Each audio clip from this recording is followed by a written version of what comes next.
Hello, everybody. Welcome. Welcome to our 30th webinar organised by the CAQDAS Networking Project, which is based in the Department of Sociology at the University of Surrey. This is our penultimate webinar of this academic year. I'm Sarah Bullock, and our webinar today is going to be given by Jess Hagman, who I'll introduce just shortly in a moment. So before we get going, just to remind you that we do have one more webinar scheduled this year, and we're really looking forward to starting the series up again in September. So keep an eye out for that after the Northern Hemisphere summer.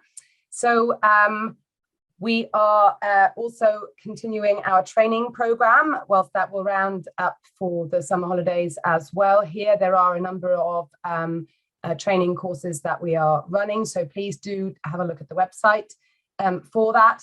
And also we have recordings of the current webinar that will be placed online shortly. And if you would like to look at recordings of previously run webinars, please do go to our CAQDAS channel there for those. So we are really, really pleased to introduce to you today Jess Hagman, who's going to speak to us about facilitating both qualitative analysis and the use of CAQDAS packages outside of the classroom.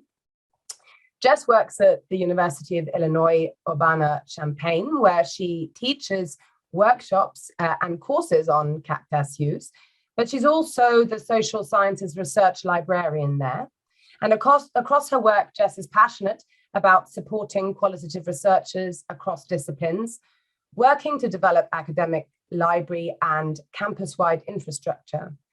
She's also recently written a really very helpful overview of free digital tools for qualitative data analysis, which I'll circulate in the chat shortly. Today, Jess is going to talk about a framework of questions designed to help researchers to articulate the specifics of their analysis plan, to make decisions around pursuing access to CAQDAS, and to dedicating time to learning a chosen software. And in our work at the CAQDAS Networking Project, we've certainly identified these issues as relevant to very, very many researchers. And so we're really delighted to have you here to speak to them today explicitly, Jess. So thank you so much. Before I pass the floor over to Jess, just to remind everybody here that you are very welcome to pose any questions or comments that you've got during the course of the webinar in the chat at any time, and I'll collate them and then facilitate a discussion with Jess once she's finished speaking today. Okay, so that's enough from me. Jess, over to you. The floor's all yours. Thank you so much for the introduction. So I'll share my screen.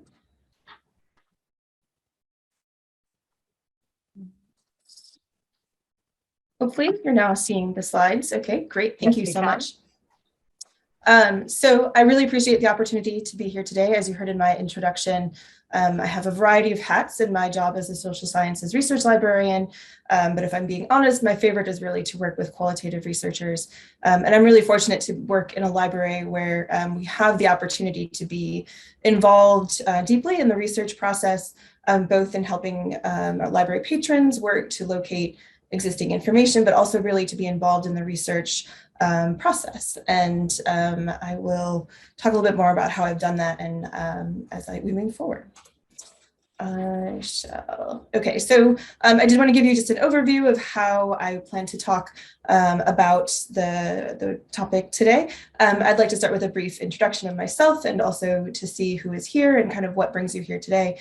I have a little bit of very brief background on my own work in terms of research and teaching to give you an idea of where I'm coming from in terms of how I see challenges to learning qualitative data analysis and CAQDAS use.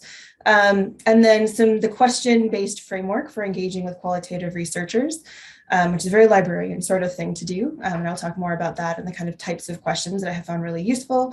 And then to conclude with some ways that I think we can frame the academic research infrastructure in a way that better facilitates qualitative work for especially students, graduate students, but for anyone who is learning to do qualitative data analysis.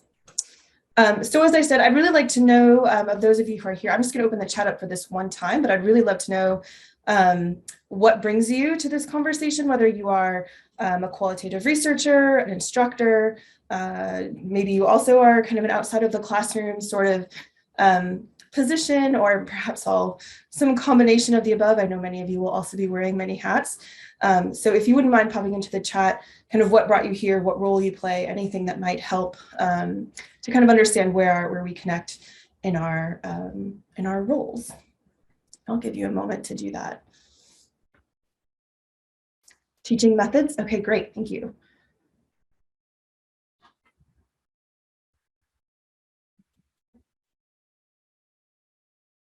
Okay, qualitative researcher, trainer, methods coach. Yes. I love the idea of a methods coach. I wish I could call myself that.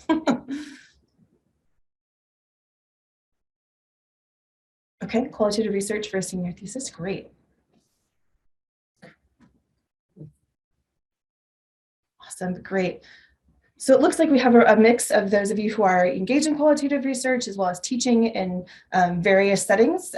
So I'm so glad to have you here and for the chance to really speak to folks who are interested in the same kind of niche interest that I am. It's not often we get that opportunity. So thanks so much. I'm glad to see it helps to kind of see where you all are coming from. I'm going to close out the chat now. All right, so a little bit of background. I was hired here at the University of Illinois in 2019 to be the social sciences research librarian, and part of my job was to take over a role that had been previously held by my predecessors, who had be the person who teaches the NVivo and Atlas workshops, because we have those programs on our computer lab, and apparently no one else in the library, which is quite large. There are multiple libraries. We are a major research institution, so we have a very large library. It's a very spread out and siloed a little bit, but they needed someone who could teach these workshops and kind of be the person. So when someone came to our scholarly commons, which is kind of both a physical and organizational space for supporting qualitative research, they could refer someone to, where they can refer questions. So when someone came to say, how do I use NVivo? They would have someone to refer those to, because it had been something that there wasn't there. So I have been teaching those workshops and expanding upon them, which I will talk more about later. I do those consultations. I do lots of consultations now at this point. I've been really fortunate to be able to connect with some other folks on campus who are interested in qualitative research, which helps kind of get the word out there. As you're all probably aware, a workshop is usually not going to be sufficient for someone who's just getting started with the tool, but it does serve as a way to kind of get folks aware of kind of what a tool might do for them, whether they want to use it, and to know where they can come for help. This is also really relevant to my research. Librarians are faculty at the University of Illinois, so we're engaged in research. With my colleague Hilary Bissell at Ohio State University, we did some interviews with academic librarians about how data is defined in academic library services around either data literacy instruction or research services, research data management, support and kind of analysis. Kind of having observed that a lot of that really focused on quantitative data. So we talked to librarians and have written a paper that will be coming from IASIS this fall about ways we see that they can be more methodologically inclusive. And I'll talk a little bit more about that as well.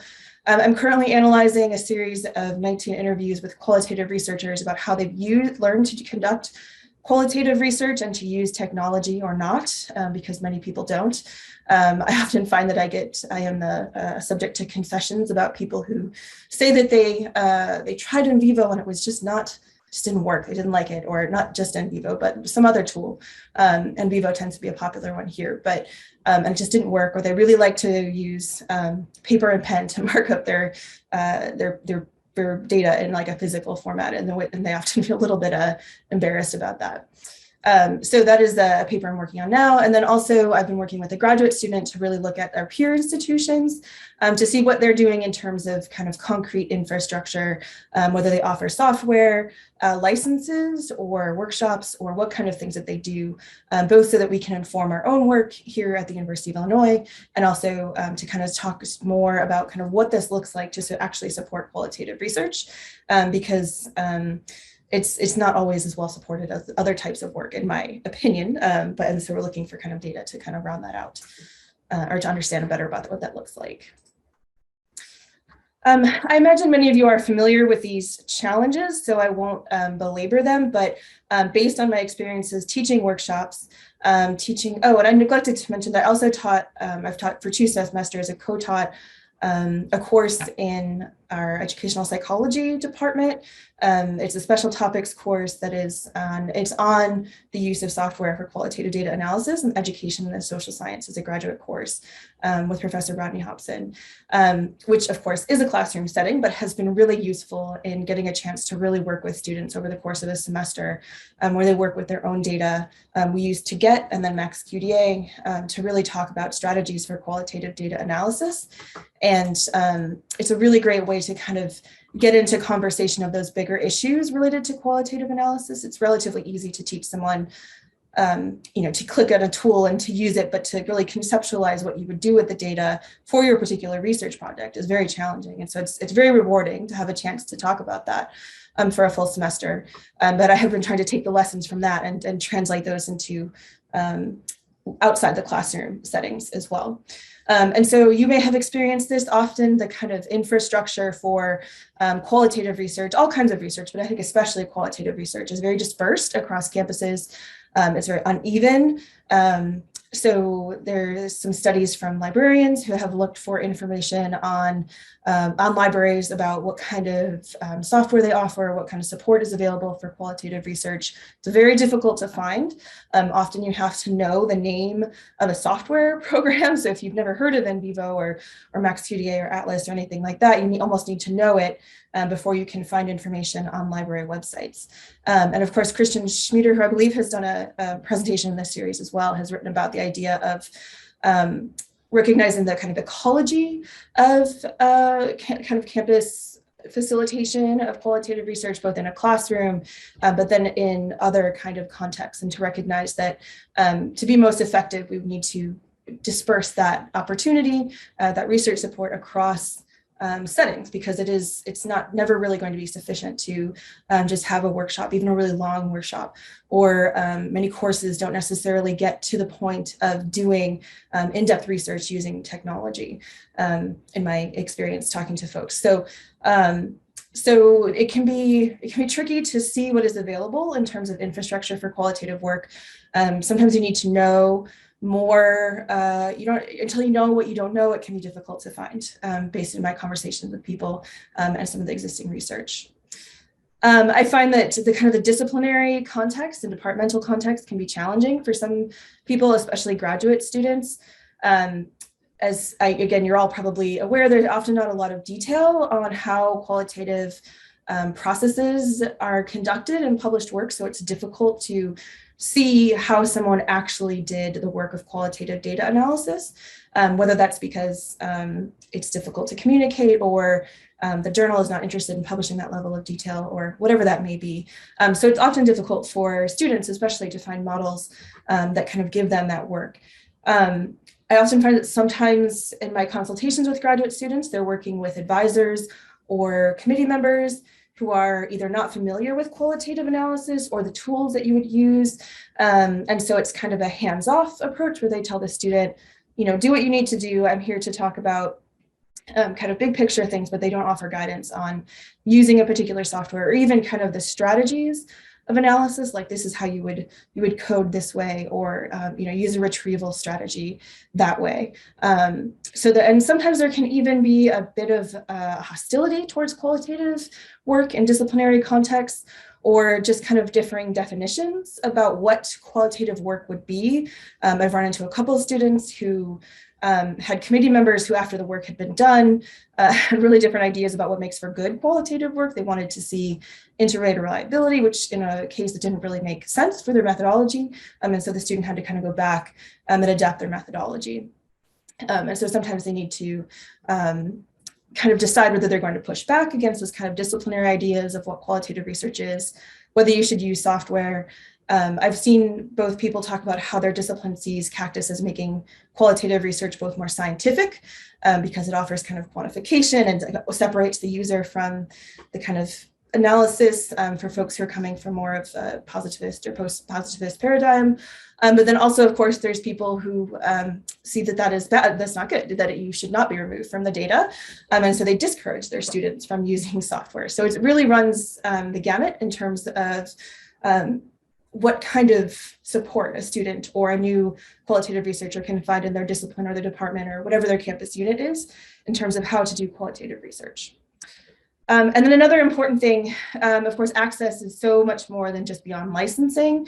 Again, I imagine most of you have run into this as well. They're doing it if you've used software at all, doing collaborative analysis and getting everyone on a software that will work together, either the same software or exporting and moving between programs, whether CAQDAS or maybe moving between like a Word document and a CAQDAS program, and building a strategy that recognizes that there is different people involved in all stages of that process is extremely challenging.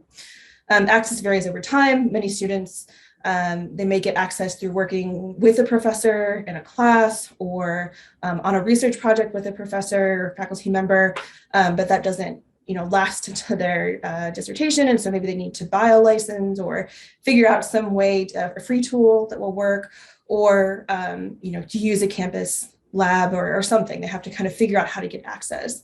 And then, of course, the time issue. So it takes a ton of time to figure out both the tool and then the actual strategy, of course, that would work for your research. And again, I'm sure I don't need to tell you this, but it is getting training or consultation at the right time and knowing when that is available is extremely challenging. So what I have done is a very librarian sort of thing where I ask people a lot of questions about how they're doing their research when I talk to them either in a course, or I try to integrate these into workshops to try to ask people to think about, and maybe not say aloud, but to think about how they're doing their research.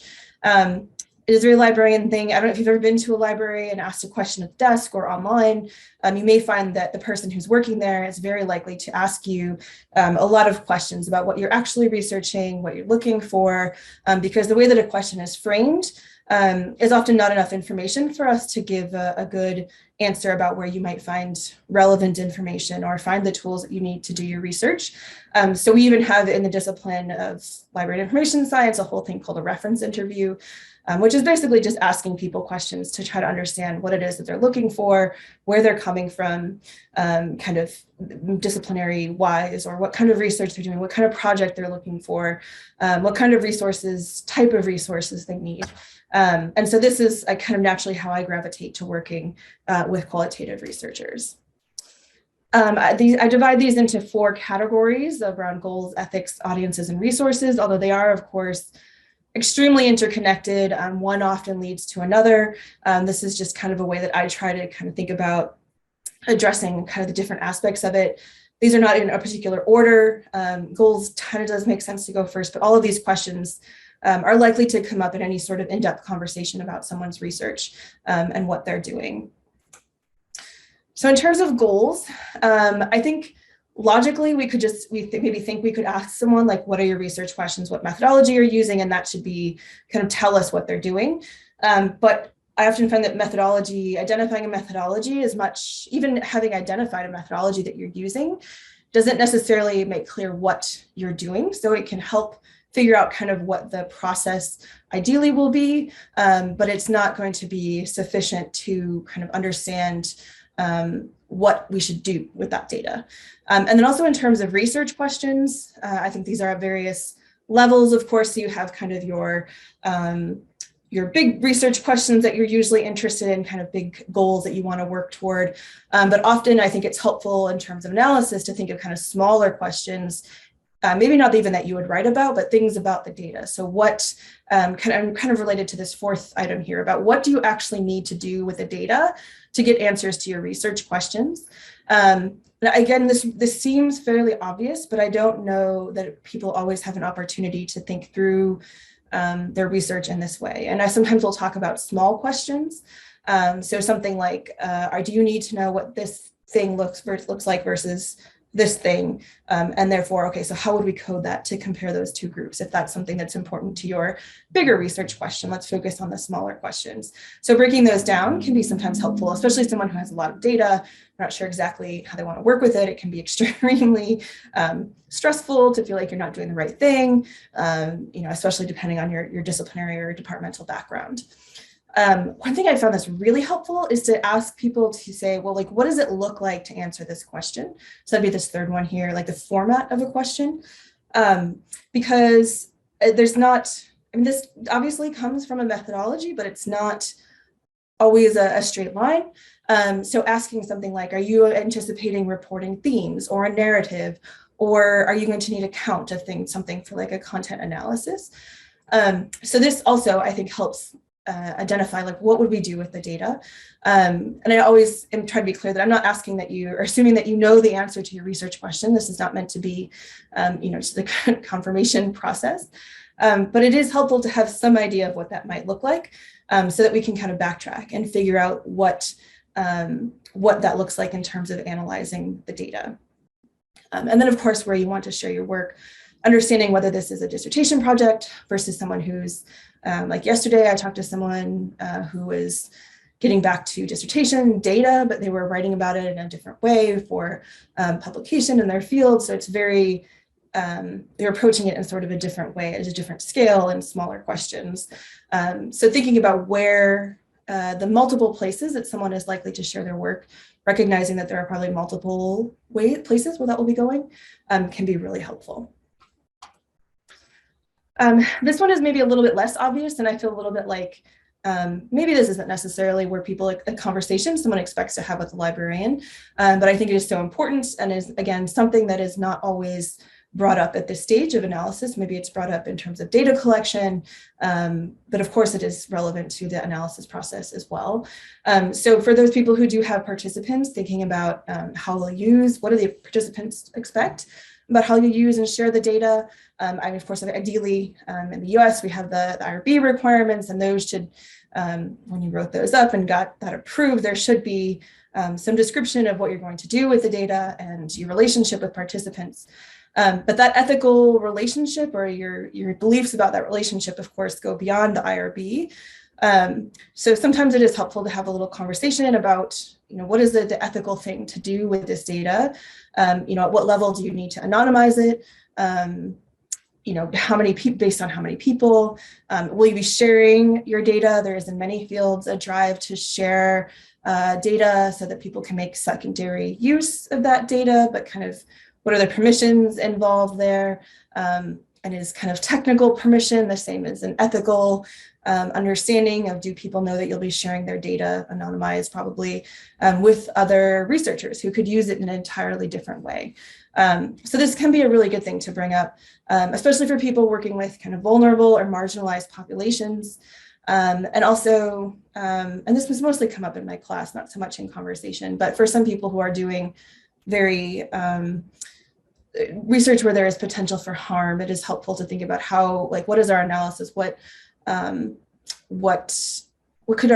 when we analyze and share this data, how could we continue harm, especially for groups who are kind of already harmed by our societal structure? So to really recognize that doing research on people has also part of the potential to continue that harm, and to think about how, we might be participatory, or to recognize, the time and the resources that participants are sharing with us in that sort of type of research. Or, and I didn't put this in here, but thinking about social media data, just because something is available on the web, does that mean it is ethical or illegal for us to collect it and to analyze it? Raises all sorts of questions. I know some IRBs are not seeing that as human subjects research, and so they kind of say, that's not on us to decide what's ethical there, so you kind of have to figure that out on your own. And I think it is extremely complicated and contextual, and so having this conversation can be really valuable for folks who are working with situations like that.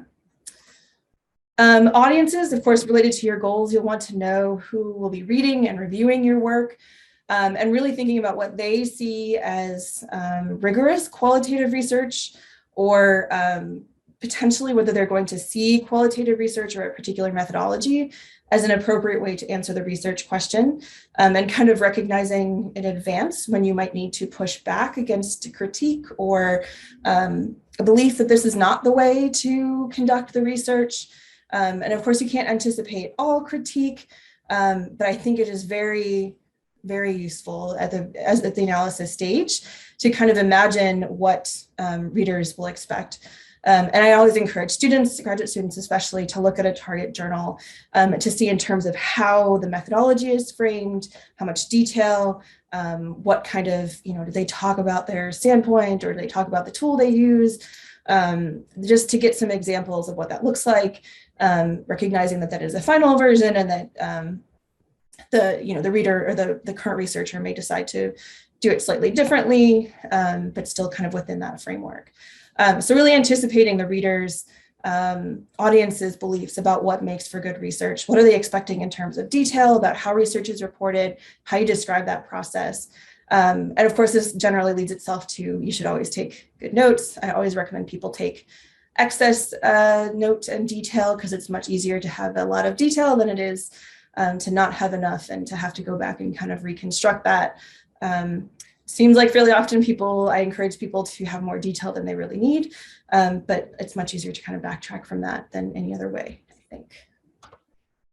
And then finally, resources. It is helpful to talk about the data, what format it's in, and what it looks like. For example, the data that's in like a table form, sometimes it can be treated almost like a survey in a CAQDAS program.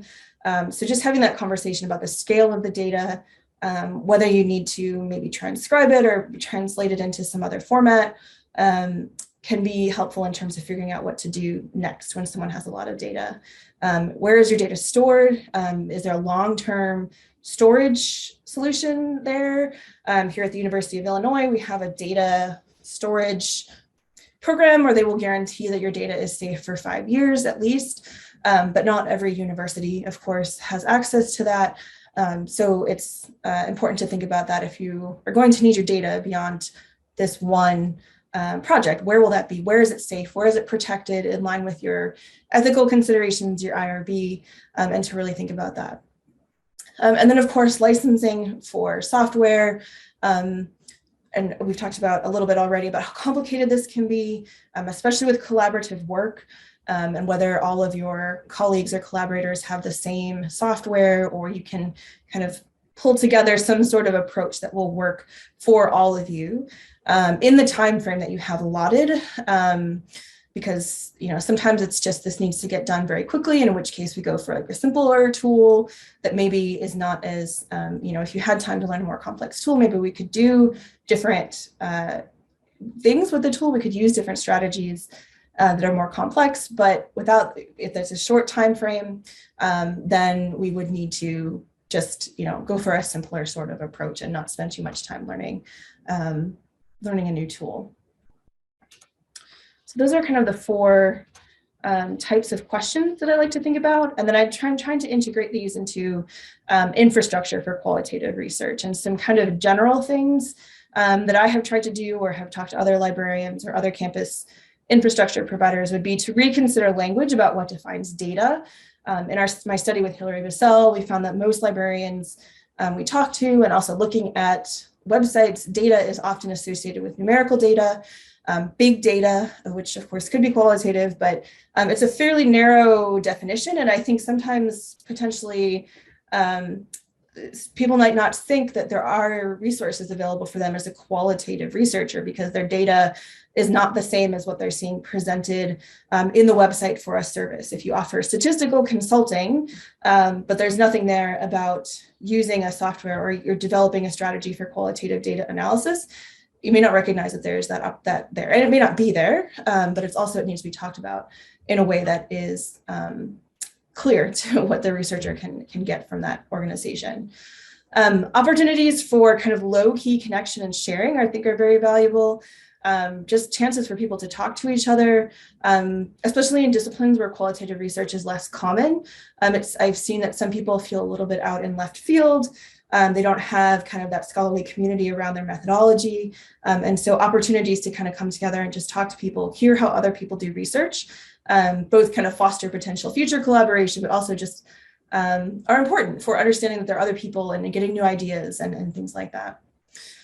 And then in part of that, recognizing that the idea of what is qualitative research, what is an appropriate methodology, is so varied across disciplines and interdisciplinary work across campuses, what is valued or not.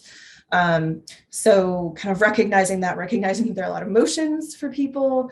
I feel a little bit sometimes like I am a counselor meeting with researchers to say, yes, actually, this is a fairly common experience, and you should not feel bad that you have a hard time learning to use this tool, or that it's so difficult, or that you're running into this challenge. So letting people know that they're not alone in that difficulty. It is a very challenging thing, and lots of other people have that same problem.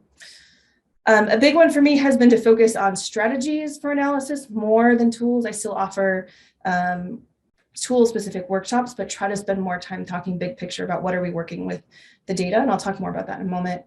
And then also, again, a very librarian thing, but curating kind of local information about infrastructure, who has software, who can talk about this tool, who has done this kind of methodology before that you might talk to.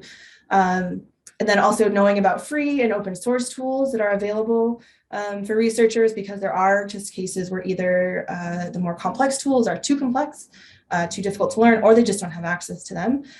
So knowing about free or open tools can be really helpful, especially if you're at a place that just doesn't have access to other to licensed software. And then again, very librarian-y is to curate and to share useful methodological works. I am kind of a constant recommender of particular books and articles that I have found useful for people, and saying here, here's something that is that I have found helpful. Of course, I don't know everything out there, so it is limited to kind of my, I try to learn a lot about different methodologies, but of course I am only one person. So always looking for kind of recommendations of papers that, or research that talks about its methodology well, or just papers that talk about how to actually do qualitative research. How do I actually do this? Are super valuable. And I find that I don't always come, people just haven't had them in their kind of educational background as much. The work that I have done, as I had mentioned, workshops. I've added some tools. We've added some workshops, including one on free tools for QDA. I've added Max QDA, and then also kind of a planning workshop, where this is where these questions kind of come in. We've walked through kind of these questions about what are you doing with your research? What is your goal?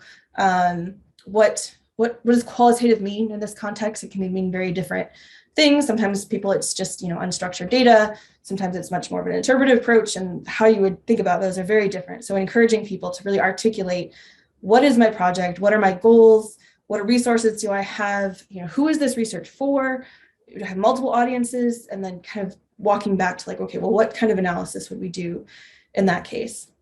I've been fortunate in that there's, around the same time I started here, there was a new program coming out of our Center for Social and Behavioral Sciences to draw together researchers through the Qualitative Research Initiative that does programming. And I've been working on the group that kind of puts all that together. So they have a mailing list is very powerful, so people can know about workshops and opportunities for grants, or a campus kind of qualitative research related things. It's trying to become the kind of clearinghouse. And it's been helpful for me to reach out to people to let them know about workshops that I do, consultations and things like that. And just to meet more people on campus who are doing qualitative research, especially in disciplines that are less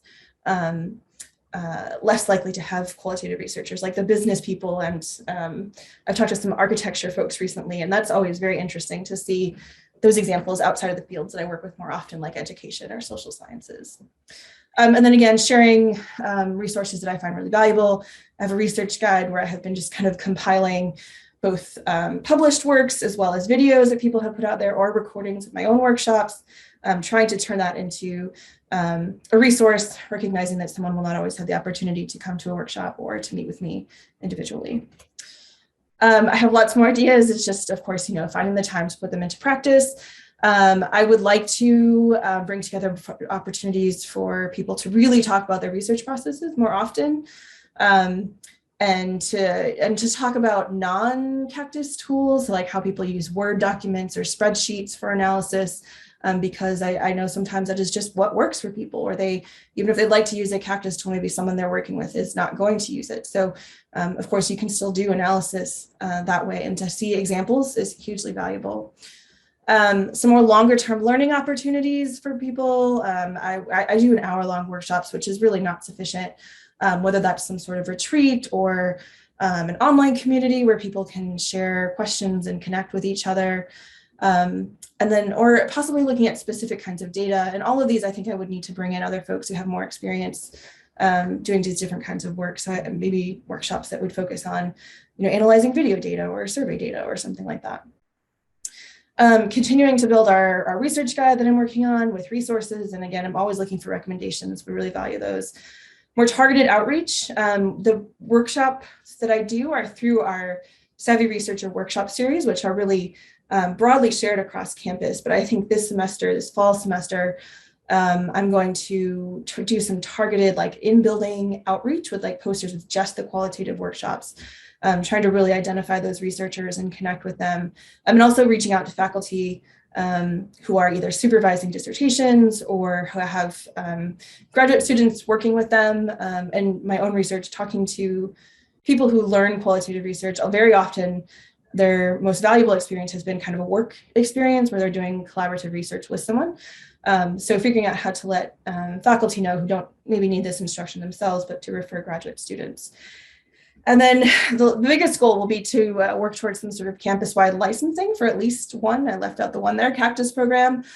We don't actually have any campus-wide licensing on my campus, which is mind-boggling given the size, and that we do have licenses for other software, including SPSS and SAS and all those kind of things. So I've been working with the person at the Qualitative Research Initiative, and that we need to understand, of course, getting something at that scale at this sort of university is a very big challenge, so that we're working towards that, because there's a lot of wasted money, I think, and a lot of time working out the licenses and who has access to this. And if there was just one tool, and kind of selfishly, then I know I could maybe just offer fewer workshops and we could focus on the tool that we have rather than all of the tools, because people they're cobbling together different approaches based on what they have, or free tools because they don't have access to anything else. So that would be my dream, but that is, I think, something that will take a long time. But I hope that more data will help there to help us make that case. And that is what I have in terms of presentation. Some citations here if you'd like them. I'm happy to send you the slides if you would find that helpful. And I'm going to stop sharing so that we can chat. Fantastic. Thank you so much, Jess. I'm sure on behalf of everybody here, lots and lots to think about as a result of that. I love the idea of all the questions, and I really I feel that through my journey as a graduate student, would have been so helpful to have moments of connection with those questions. And that was one of the things that struck me as you were speaking, that actually, and I was wondering whether you have any reflections on this, whether individuals in a sense have a journey in their connection with those questions, because asking those questions at a particular moment in time may result in certain parts of the brain connecting with that, and it may look different a bit later down the line. So do you have would you like to add anything in terms of when they're connecting, and how, whether you have any experience in that kind of longitudinal aspect to this? Yeah, I think that's very important. And a challenge that I have is that I don't have a standard time that I would connect with people. Sometimes it's very late in the process. Sometimes it's very early. And I always encourage them to kind of come back or to use the resources provided. But it does kind of need to be at a time where they know enough about what they want to do, but also aren't so far into it that they kind of need to stick with what they've done so far because there's not time. And I definitely think that it is super interesting and valuable to talk at a point after folks have had some data that they have, or they have some idea of maybe the big questions, and they're getting ready to drill down into those smaller questions of what they would actually do with the data. And that to me has been, I think, the most powerful moment. the workshops are often, people come to the workshop sometimes just to get a sense of what's out there. And I feel like it's a little difficult to think of how you would use a thing without a data plan in mind or a specific question in mind. So I think part of our challenge in facilitation is kind of making sure that it is kind of available in different formats and different, ways of connecting across the research process. Absolutely. And that there's in some senses no stigma to returning to those same conversations multiple times, because you have that double challenge that if they come too early, as you're saying, that it's tricky to connect. But then it's almost always that when people have started, they're thinking, I wish I'd known about this just that little bit earlier. So yeah, really difficult to get the timings there right. So we have a question here from Alejandro in the chat, which is a technical question to do with algorithms used in CAQDAS. Did you want to say anything about that? Otherwise, I'm happy to speak to it briefly, Jess. I will just say that I don't work with those folks as often. I'm much more traditional qualitative researchers. This last semester, we did have a student in our class who was working with a very large data set, like 100,000 responses. And we had some very interesting conversation about what counts as qualitative research, given her kind of background and interest. And she was using R, and I know this is not an algorithm, it's a program, but she was using various packages in R to run some analysis on the language around how people had found out about the survey and what that we had some struggle with, like, well, okay, now this is what the data says, what does that mean? And what does it actually tell us anything? So that's about the extent of my experience with this. And I would love to know if there's anything other people are using, because this is a common question. There is a lot of interest in that sort of big data approach that it's not something I run into as much. Yeah, absolutely. I mean, we definitely touch on a range of, the CAQDAS field is incredibly broad, Alejandro, and we find that within it, packages that have in their in their raison d'etre and their reason to be, in some sense, the support of much more qualitative approaches to qualitative data, and then others that have in their ethos also the facilitation, or almost the primary reason, the facilitation of quantitative approaches to qualitative data. So you see a very wide range, Alejandro, in that. And in the CAQDAS Networking Project, we do have reviews of different packages out there, which you might like to have a look at. That could give you a bit of a sense of the breadth out there. So hopefully that's helpful. I am going to turn to another question or two, unless anybody else in the chat would like to add another question. I was wondering, you were talking a little bit about this space, Jess, that has been created. Both a physical space and a kind of community space, as it were. And that sounds like an incredibly valuable resource. And I thought for those of us who are also dealing with these sort of same challenges, whether you had any sort of top tips around what's really important for a space like that, and any challenges that you have faced around it.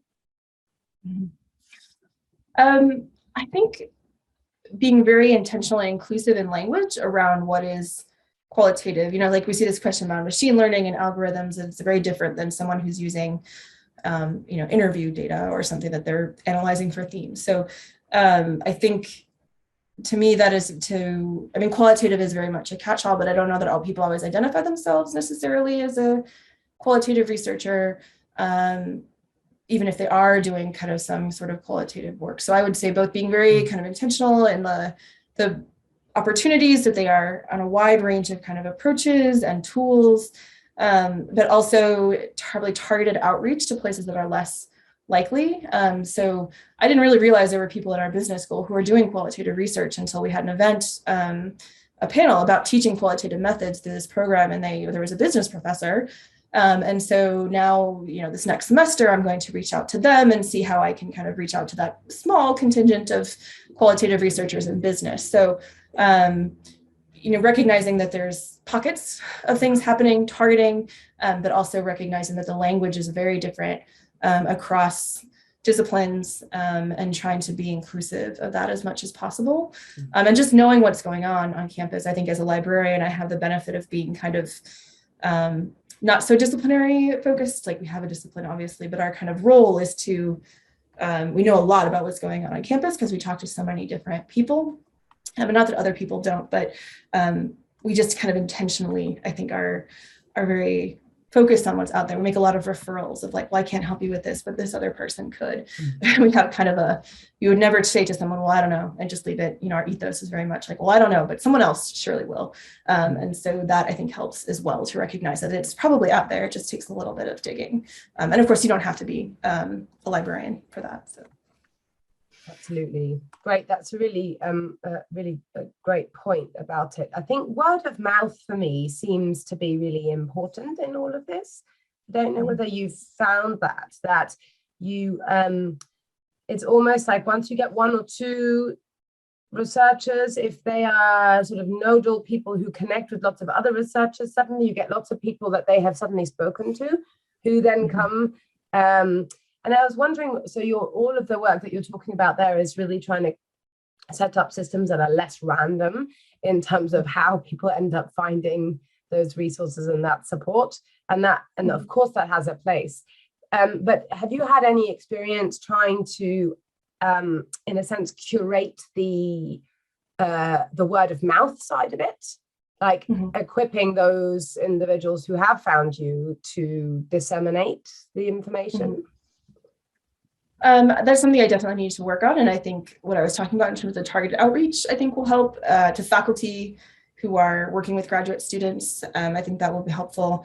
I have started in my workshops. I just have a very basic kind of email list through our university system. And so I can email people to say, here's this workshop, and always, they can forward that to other people. And I do think that happens either my emails or someone else's email. It's a lot of like, oh, so-and-so forwarded me this email. So using the tools that are out there, I mean, I feel email feels a bit outdated, but it is a very powerful tool. Everything still kind of runs on email on campus. So recognizing that as a way to encourage people to reach out, because I do often hear that they get back to me that way. I was talking to a faculty member the other day, the architecture one, and I had said, do you know about the Qualitative Research Initiative? And she didn't know it by name, but she was working with a grad student who was referring to it as the Qualitative Researcher Support Group. So there was this kind of idea of like bringing people together to talk about these things. And so it's definitely out there. And I think the language thing, again, Qualitative Research Initiative sounds very formalized, but clearly they had this conversation about this. And she said in their discipline, there wasn't as many people who were doing qualitative work. So they recognized this need, and it was out there, but they didn't have the formal language. So I think the language thing is hugely important. There's a big barrier, absolutely. We have a question from Mustafa here asking, can we use qualitative analysis for personal assessment purposes? Mustafa, would you like to say something a bit more about that? Or Jess, would you like to speak to that question? I'm not sure, I guess, what that means, like what you would be doing there. I guess I would say if it's a small amount of data, you would maybe use something like to get, but I think that's maybe not what you're asking. So I would like to know more about what you're asking there. Yeah. Maybe in the chat you can say something, Mustafa, or opening of audio is perfect. Yeah, I mean, for personality assessment, sometimes we have one-to-one meetings, and we have a lot of information. We have wealth of information. So I'm wondering if using CAQDAS, it's going to be used for just for one individual information that we have after a couple of meetings. I definitely know of some people who have used these tools to capture their own note-taking in those circumstances, Mustafa, and who use those tools as ways of managing notes about meetings that they've been to and their ideas that have generated there, and even code their own note-taking in that way. So if that's something that you mean, then absolutely, that's possible. If Jess, I suppose you've come across a number of people in working on sort of more ethnographic approaches where that's very common, isn't it? Yeah, I think it's more about clinical series. We do some evaluation of vocational autonomy, and we have to do reports regarding some issues in terms of professional autonomy. This is what I mean. It's more like clinical issues.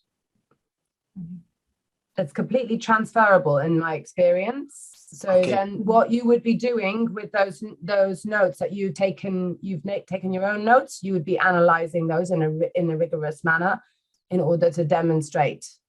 All right. Yeah. Thank you so much for you both. Not at all. And I would just say, if you would come to me as a research question, like I'm collecting this data, I talk to people, and that's where I would ask you something like what would it look like for you to analyze this? Would you want like a count of how often someone brings up a particular thing, or maybe a thematic analysis of, this idea of autonomy? Like, what does this idea of autonomy mean to them when they talk about it? And then, what tools you have, and like, how are you going to report this? Is it for your use? Is it for reporting to other people? All of those, I think, would affect how you use the software and report the process. So that's a good example of like how I would, if we were having a conversation, how I would approach that, how those questions, I think, could help. Absolutely. Thank you. Fantastic. I was wondering whether you had any experiences throughout COVID of novelties and how people have kind of connected and accessed support. So the workshops that this has been a series that has been far predates me. And so there's a person who's put a ton of work into building this research workshop series, but they were entirely in person. And I think even pre-COVID, it was just very difficult to get people, especially on a very large campus, into a particular space at a very particular time, and we weren't recording them. Lots of people who teach in that series are not into recording, but I do it all the time, so I feel comfortable with it. So I feel like I've been able to extend the reach, first by offering online workshops, of course, when we couldn't be together. Now I've kind of figured out a way to do both in person and online, although almost always people come online. I think this last semester when I did a hybrid approach, I think I had 1 or 2 people come in person and everyone else was online.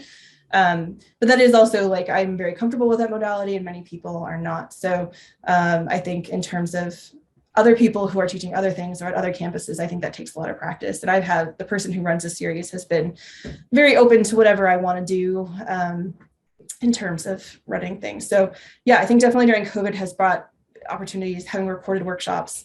I'm sure you see this as well. People register for lots of things and then look for the materials later. So I think that idea of like, there's this online thing, but it's not the end. It's just kind of the beginning of a conversation has been made very much more clear through COVID. I think it was always the case. The workshops were always kind of seen as, this is not the end all be all for anyone, but it lets them know what's out there, who can help them on this campus. But I think the offering things online really makes that more clear in my experience. Yeah. Thanks, Mustafa. That's really kind. I had a question about how you feel you've been supported in this work that you're doing by others who are in similar positions. So the idea of like the network you're trying to create, the space you're trying to create where you are, and wondering, because I'm really interested in that. We at the CAQDAS Networking Project, to some extent, trying to do that sort of work for the University of Surrey, but also, of course, much, much more broadly. And so connecting, so it's just a really exciting discussion for me personally, this one. So how you have kind of worked with others who are also trying to do similar things, and whether there's spaces for others to connect with you and for you to feed into what they're doing.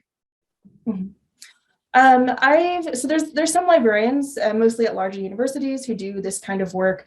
Most people are having, multiple jobs or hats, kind of, because there's, of course, it's just how it is. I'm very fortunate that I get the kind of time and the resources. I have licenses for all the software that I could really want, and I have the time to work on things. So from the university level, it's really the time and the resources to learn those things and to offer workshops.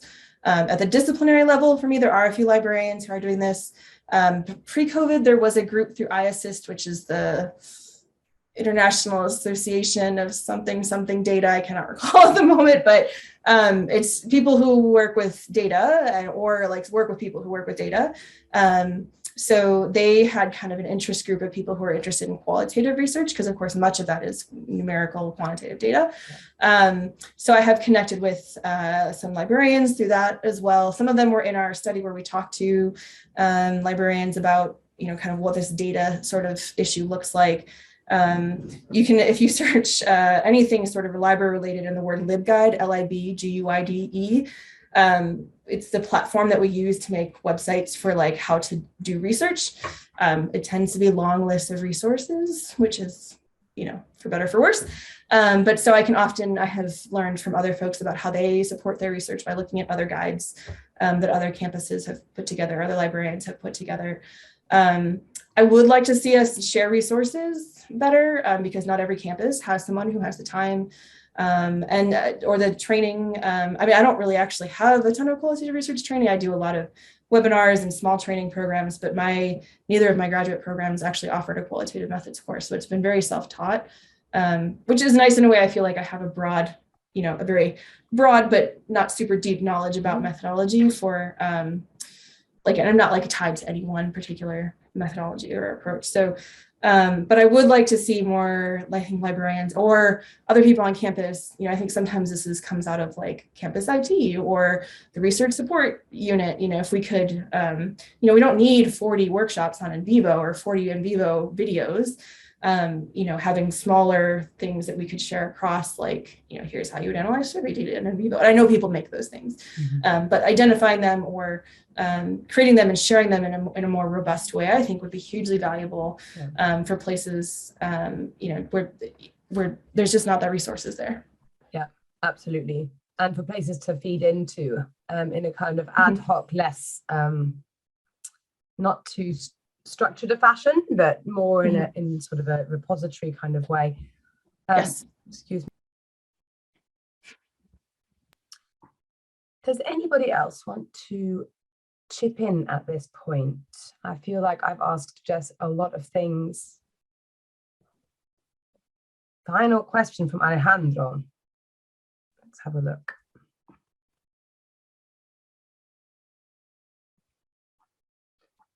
Do you want to have a go at that, Jess? So we have Alejandro saying, excellent presentation. Thank you so much. Final question. How would you define data curation from a qualitative perspective? I would say to look at the qualitative data repository. That is their specialty, because most data repositories don't seem particularly well set up for saving and helping people find qualitative data. Like ICPSR, there is qualitative data in there, but it's very difficult to find. I think you have to search for interview, and that doesn't always do it. So I think there is qualitative data should be collected and shared in its own way. And the qualitative data repository at Syracuse, I think offers a really good model of that. And they would be a good place to get information on that.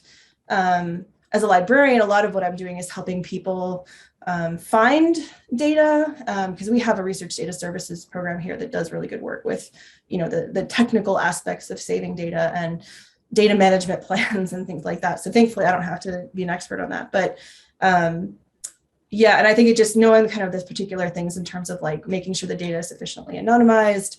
I think permissions are much more squishy when you're getting someone's life history as opposed to them doing a survey and the ethics question. So I don't know that I just think it's much more complicated probably than quantitative or other types of data, and that we have to ask more questions. And I think many repositories are not great at that, but I think there's more coming. The UK data service, that's good to know. Is that so I assume that's lots of universities kind of pulling things together. So in the UK, if a piece of research is funded by any of the UK research councils, there is an obligation for the researchers to offer their data back up to the archive. So what you were saying earlier on at the beginning about trying to share data. And so the UK Data Service provides lots of support to researchers to explore how they might need to transform and or store their materials for that to be appropriate to do. But then also the UK Data Service contains an enormous amount of material that any researcher at a UK institution can access.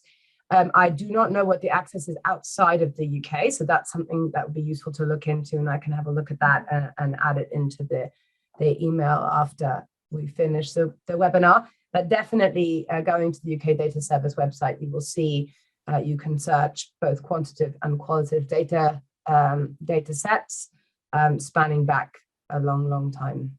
Yeah. That's great stuff. Let's take a look at that. Yeah, absolutely. Many projects are run on those sorts of materials. Okay, we've kind of come to time now here. So I'd like to just thank Jess again very much for your time with us today, for sharing your experience and your thoughts and your expertise on this. And I certainly know that I would love to borrow some of those questions. Is there a place that I can go to get your original certified Jess's questions list? Or I really haven't put them. I do use them myself mostly, but I will. I can send you the slides. And that's. I mean, I still feel like I'm kind of putting them into a useful. They're so interconnected. I feel like it's hard to just say here's a list. But yeah, I'll send you the slides and then I'll think about a way to put them online somewhere. So beautiful. Have a think about how you'd like us to reference those if we do use them in any other teaching materials. That would be great. So again, thanks on behalf of everybody here.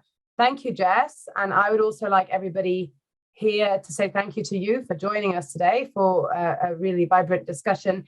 And really hope to see you for our final webinar in July. So thanks very much from me, and thank you, Jess, and have a very good rest of your day. Thanks. Thanks. Bye-bye.